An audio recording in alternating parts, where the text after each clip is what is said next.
Hello and good day to all of you residents here at Good Samaritan Society Loveland Village, and also to all of you families and friends out there. My name is Erin Andre, and I am the Director of Life Enrichment and Volunteer Programs here at Good Samaritan Society Loveland Village. I want to first thank you all as families, friends, loved ones, and residents yourselves. Thank you for entrusting Good Samaritan Society Loveland Village with your care and with the care of your loved one. It is an honor every day, and I can say this on behalf of myself and all of my colleagues here, an honor and a privilege to care for you, especially during this time, but even during regular times. Thank you. In light of the restrictions of communal gatherings and visitors, I wanted to take a minute to share with you how the Life Enrichment Department is making adjustments to provide the enrichment and engagement for you and your loved ones during this time. So the first thing I want to talk about is our virtual visits, and I'm sure you've seen a lot of this on just all over the nation. It's going on right now in activity departments. When it first became evident in early March that we would be moving to the restrictions, I put a call out to all the family members to make sure that everyone knew that we did have this option available. So now we do have several options available. We have Skype, we have FaceTime, we have WebEx, and Zoom. So all four of those options will hopefully be something as family members that you can utilize. We are very thankful from our company Sanford to have been sent 10 iPads. Of course, we're a large village with over 400 residents, so those iPads are being used across all levels of care. We have 2 in our department right now. We're getting very much used every day. So I want to share with you that since our very first virtual visit on March 17th, we've conducted, what is the number today? We've conducted 112 of these virtual visits so far for about 27 of our residents. So that's about a third of our residents. And I'm speaking to the healthcare, rehab, and memory care side. So this is amazing. It has consisted to about 6 to 7 hours a week of this, but we couldn't think of anything more important to spend our time on than to help facilitate those visits between you and your loved ones. So many of you are used to visiting your mom or dad or spouse up to 3 times a day, and we know that is so hard for you to be apart. But we hope that offering these virtual visits will help alleviate some of that missing and longing for the visits. So I do want to make sure that everyone knows about these options. And if you're struggling or challenged on your end with the technology, please give me a call and let's talk it through. Again, my email address is the eandre1@good-sam.com, and you can reach me at my desk phone, of course, at 970-624-5484. In addition to virtual visits, we also have electronic correspondence available. So you can send a note or a letter to your loved one directly to my email address or through the Good Samaritan Send a Note program. So where you just go to the website, find the Send a Note feature on the Good Samaritan website, find the location, and it allows you to send a note along with photographs. Those come directly to my email, and we print those every day and deliver them to your loved one.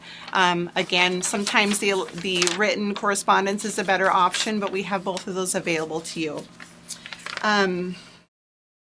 Let's see here. In addition to not only the virtual visits, but as you can imagine, we've made several adjustments to our programming as we are unable to gather as groups.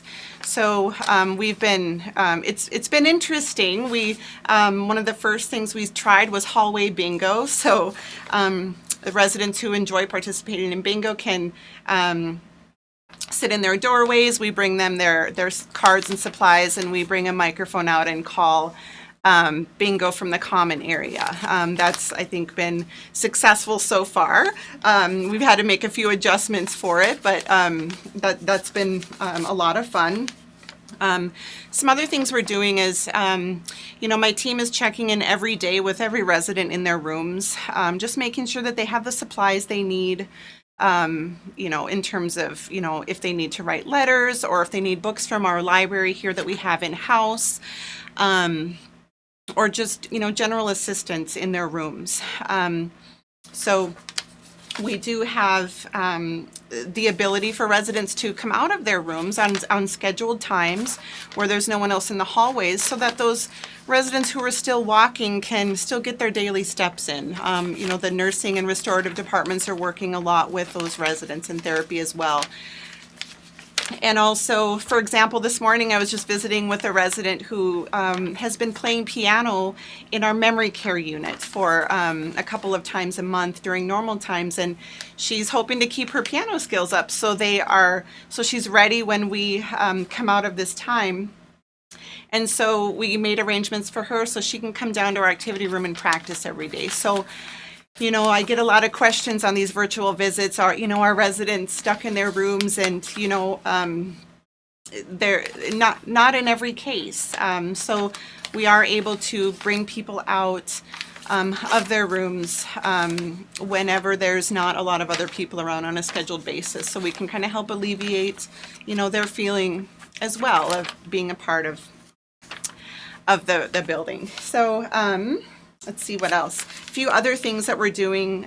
We are very fortunate to have at least one staff member who's very musical who works here.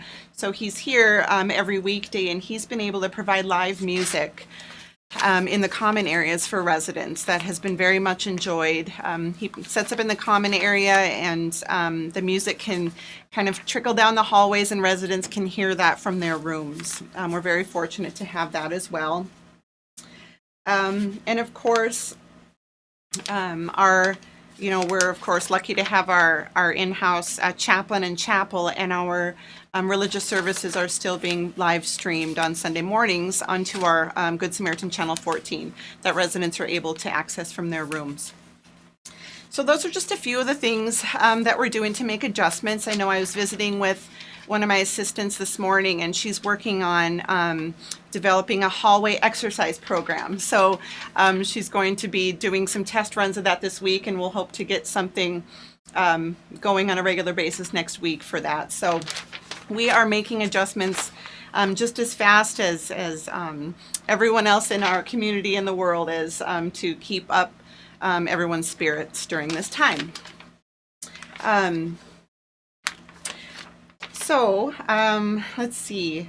If any of you as family members or residents, of course, have any ideas or suggestions or things that you just want to visit about in terms of life enrichment, I'm always available. You know how to get a hold of me, and I look forward to those conversations. So thank you again for this opportunity to share with you how we're making adjustments and helping to support you and your loved ones.